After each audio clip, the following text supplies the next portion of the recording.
Imagine a cosmic cannonball hurtling towards Earth. That's a meteorite for you folks. These celestial missiles, often the size of a small car, blaze through our atmosphere at breakneck speeds. As they enter, friction heats them up, causing a spectacular fireball. But what if one doesn't burn up completely? What if it reaches the ground? The impact is phenomenal.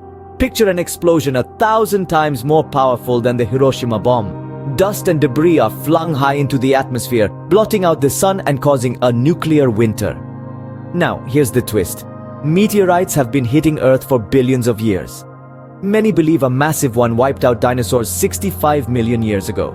Yet, here we are, living, breathing, and pondering over meteorites.